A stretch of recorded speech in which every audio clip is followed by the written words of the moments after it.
Poin kedua, rumusan masalah. Bagaimanakah hubungan antara tegangan dan kuat arus listrik? Yang kedua, bagaimanakah hubungan antara hambatan dan kuat arus listrik? Poin ketiga yaitu tujuan. Tujuannya yaitu untuk mengetahui bagaimanakah hubungan antara tegangan dan kuat arus listrik, dan untuk mengetahui bagaimanakah hubungan antara hambatan dan kuat arus listrik. Poin keempat, dasar teori. Hukum Ohm menyatakan bahwa arus listrik sebanding dengan benda potensial atau tegangan listrik. Semakin besar tegangan listrik yang diberikan pada suatu rangkaian, maka arus listrik dalam suatu rangkaian juga semakin besar. Begitupun sebaliknya, hubungan antara benda potensial, arus listrik, dan hambatan dapat kita tulis 1 sama dengan V/R. Bisa juga kita lihat di samping. Poin kelima, alat dan bahan. Alat dan bahan yang kita gunakan untuk membuka aplikasi PET simulation adalah: yang pertama, yang kita butuhkan adalah handphone. Yang kedua, yang kita butuhkan adalah buku. Dan yang ketiga, yang kita butuhkan adalah penggaris. Dan yang keempat, yang kita butuhkan adalah link PET simulation yang ada pada Google atau Chrome yang ada di layar HP kalian semua. Poin keenam, cara kerja. Yang pertama, kita membuka handphone dan menyalakan data. Kemudian yang kedua, kita buka aplikasi Google atau Chrome yang ada pada HP. Dan yang ketiga, ketik PET simulation pada kolom pencarian. Keempat, kemudian buka PET Colorado Edu yang ada pada layanan paling atas atau tekan gambar. Yang keempat, tekan gambar yang tertera tombol play. Dan aplikasi akan siap kita gunakan. Poin ketujuh, data pengamatan.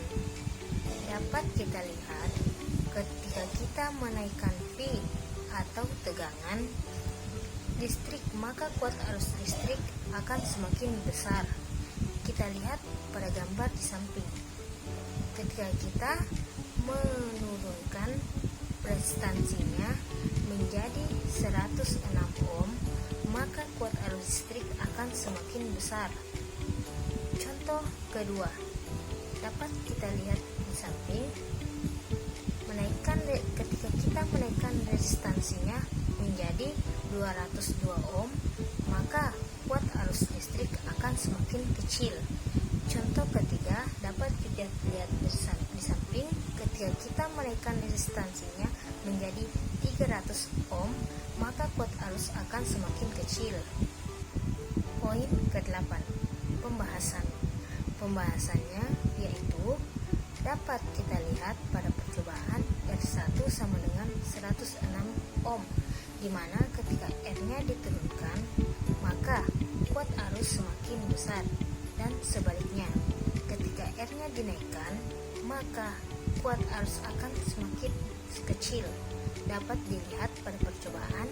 Di situ kita menurunkan resistansinya menjadi 105 ohm dan tegangannya kita jadikan, maka kuat arusnya akan semakin besar. Begitupun juga dengan sebaliknya. Poin ke-9, kesimpulan. Hubungan tegangan dan kuat arus listrik adalah sebanding. Pada hambatan tetap, bila kuat arus bertambah besar, nilai tegangan pun bertambah besar. Tetapi bila kuat arus berkurang, maka nilai tegangannya pun akan berkurang. Dan hubungan kuat arus listrik dengan hambatan adalah berbanding terbalik 1/R. Artinya, semakin besar hambatan, maka kuat arus yang mengalir dalam rangkaian akan semakin kecil pula.